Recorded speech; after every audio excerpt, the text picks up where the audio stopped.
بەڵێ بینەرانی عزیز سڵاوتان لەبێ من یادگار فایقم ئەم شەو بە شێوەیەکی ڕاستەوخۆ لە شاری هەولێرەوە لە ستۆدیۆی سەرەکی ناوەندەوە لاگەڵتانە بین بۆ باسی ڕۆژ دیارە باسی ڕۆژی ئەمڕۆمان لەگەڵ جەنابی کاک فەلاح مستەفا بە سوپاسەوە کە ماوەیەکی زۆرە لە ڕاگەیاندنەکان دەرنەکەوتەوە بەرپرسی فەرمانگەی پەیوەندیەکانی دەرەوەی حکوومەتی هەرێمی کوردستان ئێوە کۆمەڵێک پرسیاری زۆرتان ناردووە بە تایبەت لە فەیسبوک و لە تویتەریش و منیش کۆمەڵێک پرسیار و تەوەر کە بە نسبەت تۆی بینەرەوە گرنگە ئەم شەو لە جەنابیان یەکەم وەڵامیان بۆ وەرەگرینەوە هێندەی کات بوارمان پێ بدات مەبەستمە زۆر بە کورتی ئێمە باسێک لەواکەین قۆناغی دوای ڕفراندەم لە شەقامی کوردی وا بڵاوکراوەتەوە کە پەیوەندیەکانی هەرێمی کوردستان لەگەڵ دنیا و جیهانی دەرەوە سفر بۆتەوە ئایا ئەمە لە ئەرزی واقع و بەڕاستی وایە یان بەو شێوەیەش نییە قسەیەک لەسەرەواکەین کە ئایا فەرمانگەی پەیوەندیەکانی دەرەوەی حکوومەتی هەرێمی کوردستان وەکو فەرمانگەیەکی چالاک کە ڕۆژانە خەڵکە بینن کەسایەتیە بینن نوێنەرایەتی کۆنسوڵخانەکان ئەبینن لەسەر ئاستی ناوخۆ لەسەر ئاستی چوونە دەرەوەش بڵین وڵاتانی دیکە تا چەندە وڵاتانیان تێگەیاندووە ئاگادار کردوێتەوە لە پێشێلکارەکانی حکوومەتی عێراقی بەرامبەر بە هاوڵاتیانی هەرێمی کوردستان و بەرامبەر بە حکوومەتی هەرێمی کوردستان کە باوەڕ وایە هەوڵی جددی ئەدەن بۆ ئەوەی قەواری هەرێمی کوردستان هەڵبۆشێنەوە و پرسیاری ئەوەشتان کردووە ئایا فەرمانگەی پەیوەندیەکانی دەرەوە و شخصی بڵین مامۆستا فەلاح مستەفا چیان کردووە بۆ خورمات و ناساندنی ئەو پێشێلکاریانی لەو شارەکراون پرسیاری ئەمە شەکەم من زیاتر ناڵێم بۆی کاتەکە استیغلالکەین بەڕێز فەلاح مستەفا بەرپرسی فەرمانگەی پەیوەندیەکانی دەرەوەی حکوومەتی هەرێمی کوردستان سڵاوتان لێبێ ماندوو نەبن ئەمەوێت بەو پرسیارە دەست پێ بکەین لە دوای ڕفراندەمەوە و ئەگەر زیاتر بڕۆین لە دوای 16 ئۆکتۆبرەوە حکوومەتی هەرێمی کوردستان و لەسەر ئاستی پەیوەندیەکانی بەجیانی دەرەوە بە قۆناغێکی سەختدا گوزەرەکە باوەڕ وایە کە پەیوەندیەکانی هەرێمی کوردستان بە دنیای دەرەوە لەبەرەوەی بێگوێی دنیای دەرەوەی کردووە گوایە سفر بۆتەوە ئایا لە ڕاستیدا وایە یا بەو شێوەیە نیە کە خەڵکی گەیشتووە خێر بڕواناکەم لەبەرەوەی پەیوەندیەکانی دەرەوەیان ئەو پەیوەندیانەی هەرێمی کوردستان دروستی کردووە لەگەڵ جیهانی دەرەوە بەرهەمی ڕۆژێک و دوو نەبوون کۆمەڵێک بۆ بەرهێنان لەو پەیوەندیانە کراوە لە بگەڕێنەوە دوا لە کاتی قۆناغی شەڕ لە قۆناغی شۆڕشی ئەیلول دواتر لە دوای ڕاپەڕین لە دوای ئازادی عێراق و بە قۆناغی جیاجیا هەرێمی کوردستان پەیوەندی دیبلۆماسی لەگەڵ جیهانی دەرەوە بەستووە دواتریش دوای ئازادی عێراق و دوای تێپەڕبوونی دەستوری عێراق کە قوارەیەکی شەرعی و دەستوری لە هەرێمی کوردستان دانی پێنرا کە لە بڕیاری نەتەوە یەکگرتوەکانی شاتووە وڵاتان یەک لە دوای یەک هاتن بۆەوەی نوێنەراتی خۆیان لە هەرێمی کوردستان بکەنەوە ئەمڕۆ هەر 5 وڵاتی ئەندامی هەمیشەیی ئەنجومەنی ئاسایش لە هەولێربوونیان هەیە چەند وڵاتێکی تری ئەوروپی ئاسیا هەموو لە هەرێمی کوردستانن ژمارەی نوێنەرایەتی بیانی گەیشتۆتە 38 کە ئەو ژمارەیە لەوانەیە لە هەندێک وڵات هەر هێندە نوێنەرایەتی دیبلۆماسی لێ هەبێت ئەوەندەیکەوە لە هەرێمی کوردستان هەیە بۆیە گرنگە ئێمە بزانین ئەو پەیوەندیانە بەرهەمی ڕۆژێک و دوونین پەیوەندەکان ماونەتەوە ڕاستە بارودۆخێکی نالەبار لە دوای 16 ئۆکتۆبەر هاتە کایەوە بەهۆی ئەو ئابلوقا ئابووری و سزای ئابووری و سزادانی هەرێمی کوردستان و گەمارۆی ئاسمانی لەسەر هەرێم ئەوە وای کردکەوە بارودۆخەکە بە شێوەیەک بشێوێت کە تۆ نەتوانی وەکو پێشتر کارەکان ئەنجام بدەیت بەڵام لەگەڵ ئەوانشدا یەکێک لەو نوێنەرایەتیانەی کەوا لێرە بوون نەگەڕانەوە نووسەکانیان دابخەن و بگەڕێنەوە هەرچەندە یەکێک لەو بڕیارانەی کەوا لە پەرلەمانی عێراق دەرچوو بوو لەو 13 خاڵ یەکێک لە خاڵەکان ئەو بوو بەڵام وڵاتان بە کۆی دەنگ دژی ئەوە وەستانەوە کە نەیانویست و داوایان کرد کە بمێنەوە بووە گرنگی خەڵکی ئێمە بزانێت کە ئێمە ئەو پەیوەندیانەمان کاتی خۆی بە هەماهەنگی نێوان هەولێر و بەغدا بە هەماهەنگی نێوان فەرمانگەی پەیوەندیەکانی دەرەوە لە هەرێم لەگەڵ وەزارەتی دەرەوە بەڕەزامەندی هەموو لایەک ئەو کۆنسڵگەریانە کرابوونەوە بەڵام ڕاستە کاریگەری تێکرا لەبەرەوەی نەماتوانی وەکو پێویست بەردەوام بین لەو پەیوەندیانە تاوەکو ئەو دەربازەیە کراوە کە دووبارە بچینە دەرەوە ئەگەرنا لە ڕێگەی کۆنسڵگەریەکان ئەوانەی لە هەرێمن بە پەیوەندەکان بەردەوام بوو لە ڕێگەی باڵوێزخانەکان ئەوانەی کەوا لە بەغدا بوون بەردەوام بوون توانیمان دەنجی خۆمان هەڵبێست و سیاسەتی حکوومەتی هەرێم بگەێنین لەمڕۆوە کەواتە ینی پەیوەندیەکان لە ڕووی شکلیەوە لە ڕووی هوەریەوە کێشەی بۆ دروست بووە کە فڕۆکەخانەکان داخراون یانەوانۆکو پێویست کە دواتر باسیەکەین ڕێگریان لەیەکرێت لەلایەن عێراقەوە کەس سەردانی هەولێری پایتەختی هەرێمی کوردستان بکەن بەڵام لە کرۆکی پەیوەندیەکان هەمووش لە جێگەی خۆیەتی بڵێ لەبەرەوەی بەغدا وەکو هەوڵێک هەوڵی ئەوە کە هەرێمی کوردستان دابڕێنێت لە جیهانی دەرەوە ئەوان خۆشحاڵ نەبوون بەو پەیوەندیانەی لە نێوان هەرێمی کوردستان و وڵاتان دروست بووە بۆیە دەرفەتێک هاتە پێش بۆ ئەوان بتوانن ئەو گەماروێ بخەنە سەر هەرێمی کوردستان تاوەکو دامان بڕێن لە جیهانی دەرەوە هەر ئەوەش بوو کاردانەوەی جیهانی بەدوا داهات لە بانگشتکردنی سەرۆک وەزیرانی هەرێمی کوردستان بۆ فەڕەنسا بۆ ئەڵمانیا و دواتریش پاشان بۆ دیدار لەگەڵ قەداسەتی پاپا و ئەو بانگشتانەی کەوا هێشێتی لە ماوەی ئایندەکەوا دێت بۆ بەریتانیا وەروە بۆ ئیتالیا جگە لە بانگشتکردنی بۆ هەردوو ڕووداوی جیهانی گرنگ لە کۆربەندی ئابووری جیهانی لە داڤۆس واروەها کۆنفرانسی ئاسایشی میونێخ کە لە ئەڵمانیا دەبەسترێت ئەمانەش کۆربەندی جیهانین ژمارێکی زۆر لە سەرکردەی جیهان بەشداری تێدا دەکەن بە پێچەوانەوە ئارەزوێکی زۆر هەیە لەسەر داواکاری دیداریش یان ئەو کاتانە ئێمە دەمانەوێت کەوا دیدار ڕێک بخەین لەگەڵ بەشداران بە خۆشحاڵیەوە حەز دەکەن دیدار لەگەڵ هەرێمی کوردستان. من پرسیارم ئەبێت لەسەر هەموو ئەوانەی جەنابتان ئاماژەتان پێیدا پێش ئەوە دیسانەوە باس لەوە ئەکرێت کە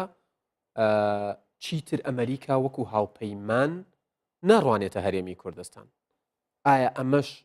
بەو شێوەیە کە باسەکرێ یان نەخێر پەیوەندیەکانی کورد و ئەمریکا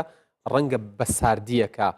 تێپڕ بکایان تێپەڕی کردبێت بەڵام دیسانەوە شتە جێگیرەکان و سابتەکان لە شوێنی خۆیان خێر بەو شێوازەریە بە بڕوای تەوامان بەو پەیوەندی هەیە پەیوەندێکی لە مێژینە و پەیوەندێکی استراتیژیە هەردوو لامان پێویستیمان بەیەکتر هەیە و بەش بە حاڵی خۆم لە مانگی 11 لە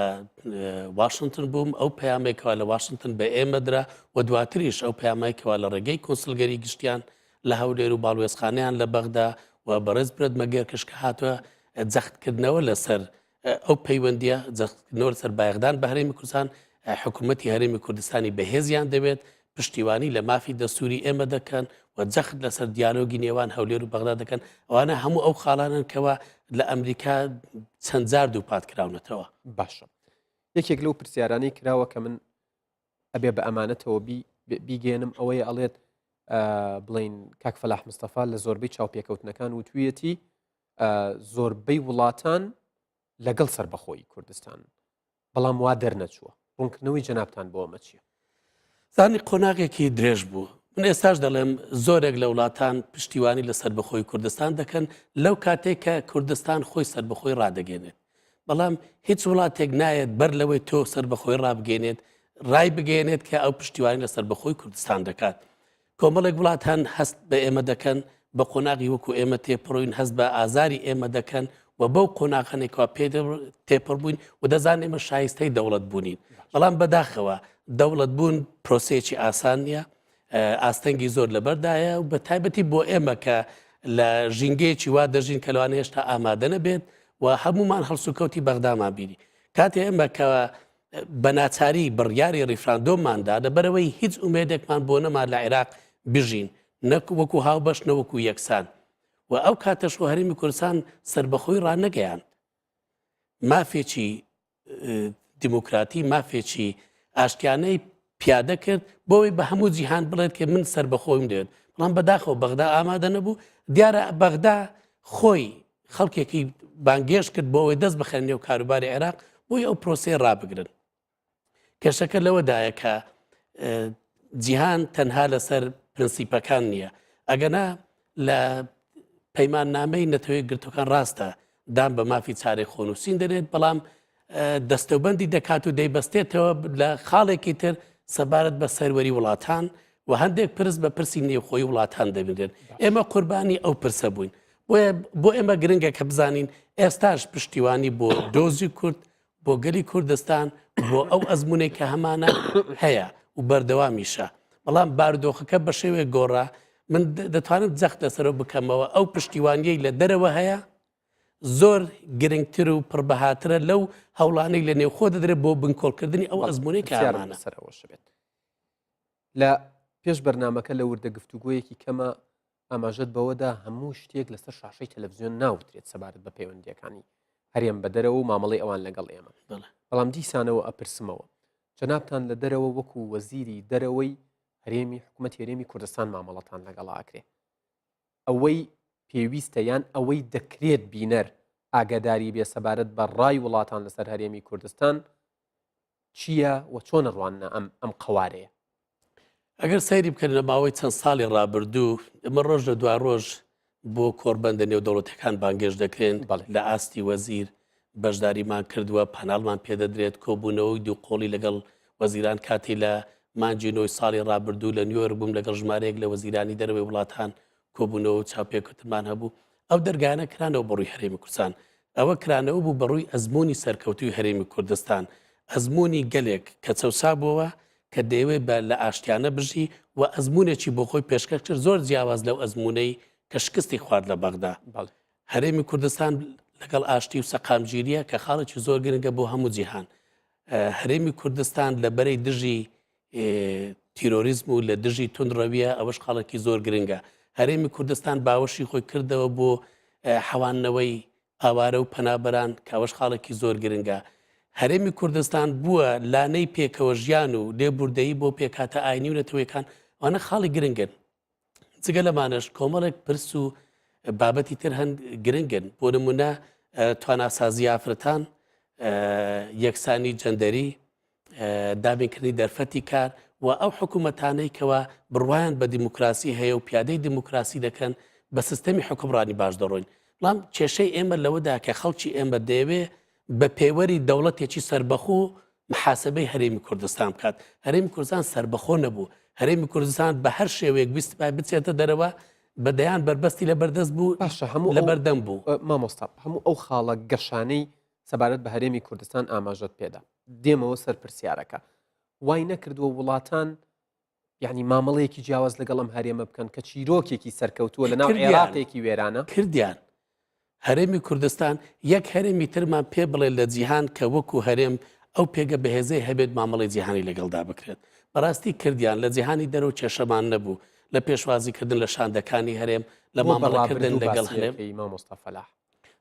ئێستاش بەردەوام بەڵام ئەو ئابلوقەی ئاسمانی کە لەسەر هەرێمی کوردستانە تۆزێک بە زەحمەتی خستووە ئەوزان بینی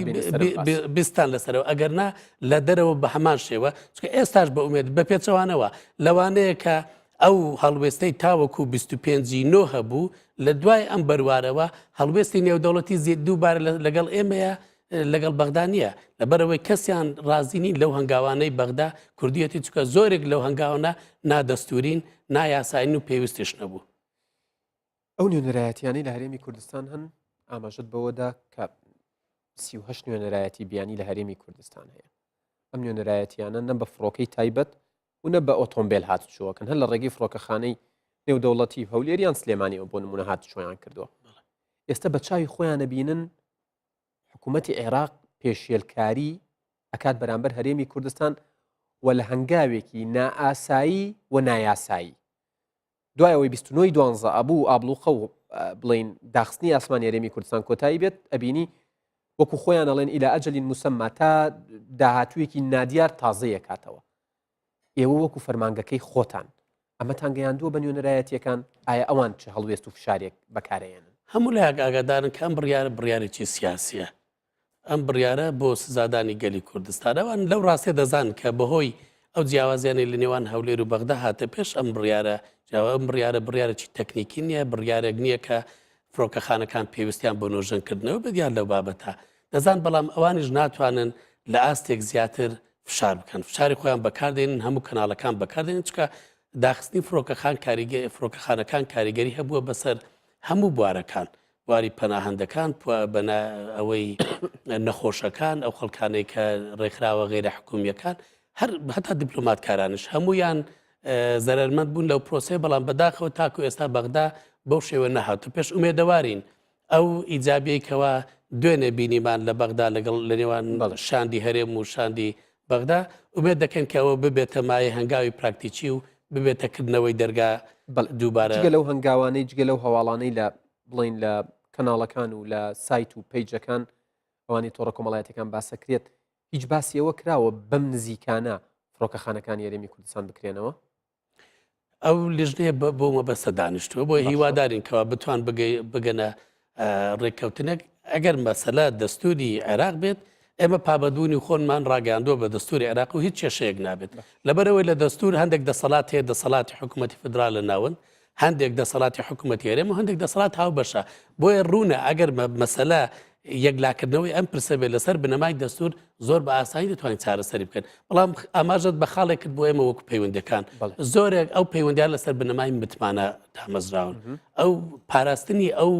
گفتوگویانەی کەوا دەکرێت چکە هەندێک پرسی کۆبوونەوەن پرسی هەڵبێستی سیاسی دوو حکوومەتن کە لەگەڵ یەک باز دەکرێت ئەوەندەی دەرفەت و بوار هەبێت ڕادەگەێندە بەڵام ئەوەی تر دەبێتەوە بۆ نێوان حکوومەتەکان ئەگەرنا ئێمە لەگەڵ هەر ڕووداوێک لەگەڵ هەر پێشاتێک مە بەڕسمی هەڵوێستی خۆمان ڕادەگەینین بۆ کورسگەریەکان بۆ باڵوێزخانەکان هەتا هەندێک جار بۆ وەزیرانی دەرەوەی وڵاتانی ژنامە دەنووسین بۆی ئاگاداریان بکەین باشە چی سەبارەت بە خورمات و ئەوەی لە دوای 16 ئۆکتۆبرەوە لە خورمات و گوزەراوە و ئەگوزەرێ زۆر نائاساییە ئەنی لە کەرکک پێشیلکاری هەیە لە خانەقین پێشیلکاری هەیە لە ناوچەکانی دیکە پێشیلکاری هەیە هێندەی دەستی حەشت و هەندێک لایەنی دیکەی عێراقی پێگەیشت بێت بەڵام خورمات و زۆر جیاوازە شێرخان و سەرخانی ئابووری ئەو شارۆچکەیە وێران کراوە کوردی تیار ڕاونرا و دەرکراوە ئێوە ئەمەتان چۆن گەیاندووە و هیواتان وایە کە بەم زوانە هەنگاوەکانی ئێوە و هاوڕێ و هاوکارەکانی دیکەتان لە بوارەکانی دیکە بە ئەنجامێک لی بێنە دەرەوە بێگومان ێمە لە کاتی ڕووداوی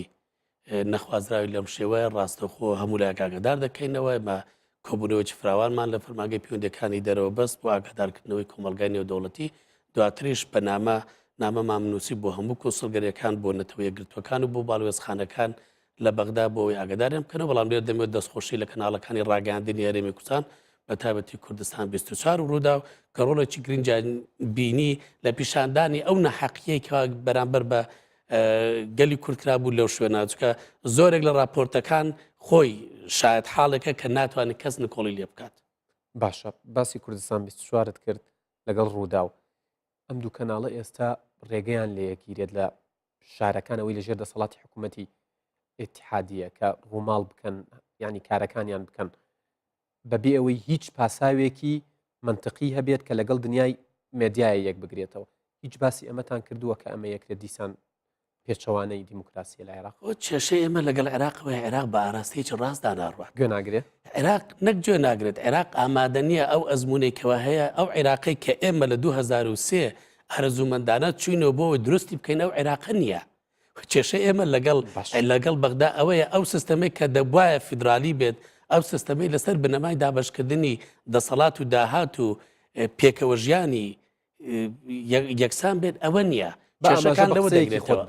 مامۆستافەلاح پێشتر ڕاتانگەیاندم بوو کە عێراق لە بنەماکانی دیموکراسی و فێدراڵی دوورکەوتوتەوە ئایا لە عێراقی ئاوادا لە عێراقێکی لەم جۆرەدا جێگەی کورد ئەبێتەوە بە لە بەرچاوگرتنی ئەوەی جیابوونەوەمان تاقی کردەوە بە شێوەیەک لە شێوەکان شکستمان تیاهێنا سەر ڕای تێبینیەکان لەسەر ئاسینا خۆچیمان بەیەک ئەمە شکستمان نهێنا بەڵام دیارە جیهان ئامادە نێ بوو پێشوازیکردن لە دەوڵەتێکی نوێ کێشەکە لەوەدایە عێراقی بوونی لە تۆ پێویستە و دەیەوێت بەڵام ئامادە نێ و عێراقی مامەڕەت لەگەڵ بکات باشە کێشەکان لەوەدا ئێمە سیستەمێکی فیدرالیمان هەڵبژات بۆ ئەوەی بەیەکەوە بژین بەڵام ئەوان پێشێلیان کرد بنەماکانیان پێشێل کرد دەستوریان پێشێل کرد ڕێگەیان نەدا ئەو سیستەمە سەر بگرێ ئەو سیستەمەیان بۆش کردەوە هیچ ناوڕۆکێکیان بۆ نەهێشت ئەگەر بەو شێوە بێت ئەو سیستەمە سەر ناگرێت بەڵام دڵنیام لەوەی کەوا کوردستان ئایندەی هەیە بەڵام چۆن و بە شێوازێک ئەوە ئایندە دەری دەخات باشە گەر هەر لەسەر بنەمای ڕاستیەک پێم بڵێ ئایندەی کوردستان چۆنە بێت من ڕۆژانە هێندەی چاودێری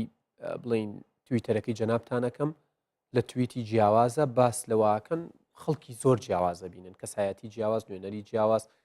یعنی ئاژانسی هەواڵی جیاواز کنسوڵی جیاواز باڵیۆزی جیاواز جگە لە سەردانەکانتان بۆ دەرەوە بە لە بەرچاوگرتنی قسەکانی ئەوان کە باسەکرێت داهاتووی کوردستان وەکو ئێستا نادیارە بێت یان داهاتوویەکی گەشە و بەو شێوەیە نییە کە خەڵ چاوەڕێیە کات بە هیوایەک پێوە دیارە بەش نەخێر من دڵنیام لەوەی کوردستان ئایندەیەکی گەشی هەیە و ئێستاشی لەگەڵدا بێت ڕاستە بارودۆخێکی زۆر نالەبار هاتۆتە پێشەوە بە تایبەتی لە ڕووی ئابووریەوە کارێمی کوردستان زۆر ئەزیەتی کێشا بە تایبەتی ئەوەی کەوا لە کەرکووک و خورماتی و لە شنگال ناوچەکانی تر بەڵام ئەوە بارودۆخێکی کاتیە بەردەوام نابێت دڵنیام ئایندەستن بەگەری کوردستان بە هیوا خواستن یان بە پێی زانیاری و منتەق گەرنتیەکەیە بە پێی لۆجیک بە پشتبەستن بەگەلی کوردستان و هەروەها بەو پێگەیکەوە هەمانە پێگەی هەرێمی کوردستان بەهێزە ڕێزێکی زۆری لە دەرەوە هەیە لەبەرەوەی کەم نەبوو نابێ ئێمەوە لە یاد بکەین کە لە ساڵی 2014 لە کاتی هاتنی داعش پێشمەرگە یەکەم هێز بتوانی ئەم هێزە ڕابگرێت هێزی داعش ڕابگرێت کە نەتوانێت زیاتر پێشڕەوی بکات ئەو شەهید و قوربانیانەی کەوا دراوە لە پێناو هیچ نەدراون لە پێناو دۆزێک دراون کە بڕوامان پێبووە دواتر ئەو کاتە ئێمە لە شەڕ بووین بەغدا بودجێ ئێمەی بڕی و هەموو جیهان دەیزانێت کەوا بڕی ئێمە ئەو هەموو ئاوارەیەمان لە هەرێمی کوردستان حەواندەوە لەگەڵ بارودۆخێکی ئابووری زۆر ناهەموار و ئامادە بوون و ئێستاشی لەگەڵدا بێت بۆ پاراستنی پێکهاتەکان و بۆ ئەوەی پێکەوە بژین من باز لە کۆنفرانسی هالیفاکس کۆربەندی هالیفاکس دەکەم کە دەڵێ گرتبوونەوەی دیموکراسیەکانە هەرێمی کوردستان ئەوە چەند ساڵێکە بانگێژ دەکرێت بۆ ئەوەی بەشدار بێت لەوە هەرێمی کوردستان بە چاوێکی بەرزسەی دەکرد لەبەرەوەی ئەزمونێکە ناڵێم کەم و کوڕیمان نییە کەم و کوڕیمان هەیە هەڵەش دەکەین فێریش بووین بەڵام زۆر چوینە پێشەوە بەڵام ئێمە وڵاتێک نەبووین کە هەموو شتێکمان هەبێ و نەمانتوانی بێ هەرێمی کوردستان ئایندەی هەیە زۆرێکی بەدەستی خۆمانە یەکخستنی نێوماڵی کوردستانی زۆر گرنگە بەڵام پەیامی ئێمە گەیشتە جیهانی دەرەوە باشە سەبارەت بە یەکخستنی نێوماڵی کورد ینی ڕەنگە ئێستا دیسان بڵێ بە شێوەیەک لە شێوەکان پرسیارەکانی یادگار ڕژبینی پێوە دیارە بەڵام ئێمە هەموو جیهان ڕێزمان نەگرێ بەڵام لە ناوخۆی خۆمان وەکو خۆت لە بیدایەت و لە سەرەتای قسەکان ئاماژت پێدا خەریکی بن کۆڵکردنی ئەزمونونەکەین تێبینی و ڕوونکردنەوەتان لەسەر ئەمە چییە؟ ئەبێت چی پەیوەندەی ڕاستەخۆی بەکاری ئەمەنی لە فەرماگەی پەیوەندەکانی دەرەوە لایەنە سیاسیەکان گرنگە ئاگاداری دۆ زانە گرنگە ئەوەیە کە لایەنە سیاسیەکان ڕاستیەکان ببینن خۆیان لە ڕاستیەکان لانەدەن زۆرێک لەوانە کە باز لە حکوومەتی کاتی و حکوومەتی ڕزگاری نیشتیمانی دەکرا پەیامی ئەمریکا و پەیامی فەرەنسا و پەیامی ئەڵمانیا و پەیامی بریتانیا زۆر ڕوون و ئاشکرا بوو پشتیوانی لە حکوومەتی هەرێمی کوردستانی بەهێز دەکەین لە پشتیوانی لە مافە دەستوریەکان دەکەن پشتیوانی لە دیالۆگی نێوان هەولێر و بەغدا دەکەن پشتیوانی لە حکوومەتی هەرێمە بوو بۆیە لادان لە ڕاستیەکان نامانگێنێتە شت ئەو لایەنانەی کە ڕەخناگرن لە ئەزمموی هەرێمی کوردستان لە ناوخۆ قەت داوایان لە کاک فەلاح مستەفا کردو وەکو فەرمانگەکەی ڕوونکردنەوەیان بداتێ نەخێرەمە لە دوورەوە لە دوورەوە هەندێک زار گلەیە و ڕەخنەیە کە دیبلۆماسیەتی کوردی فەشەلی هێناوە نەیتوانیوە بەڵام خاڵێک هەیە کاتێک کە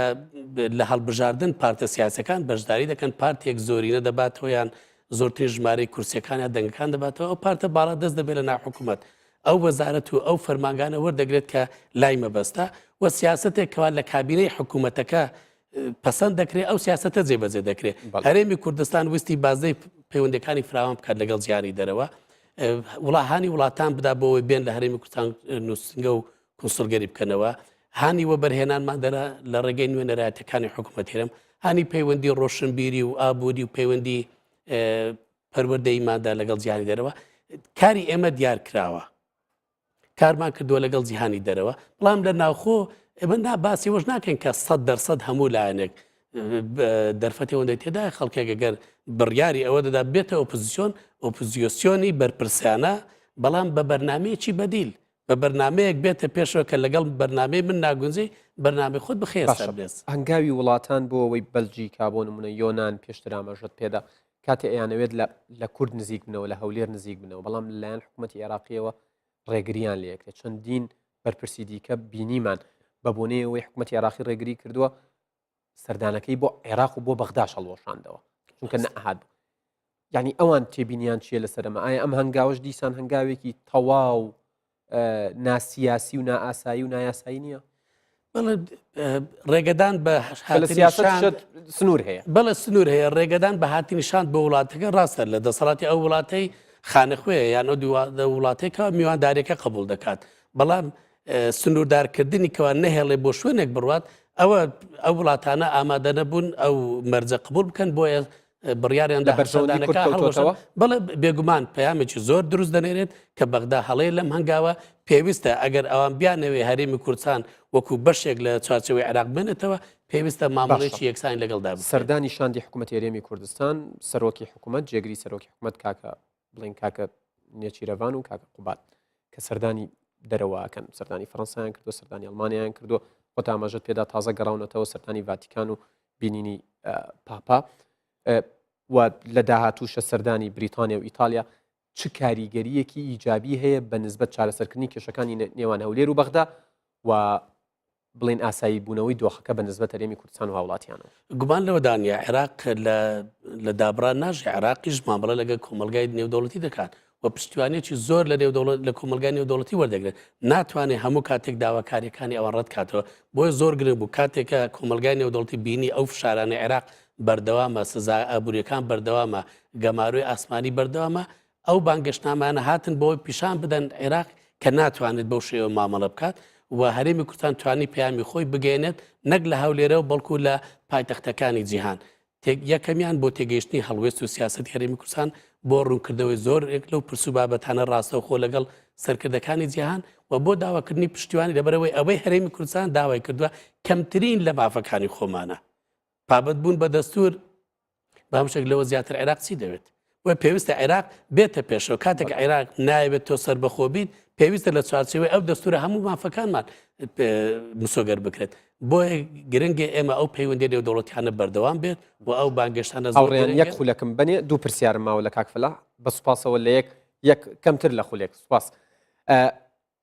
بەنسبەت سەردانی شاندی حکوومەتی هەرێمەوە بۆ بریتانیا کەی ئەبێت ئەم سەردانە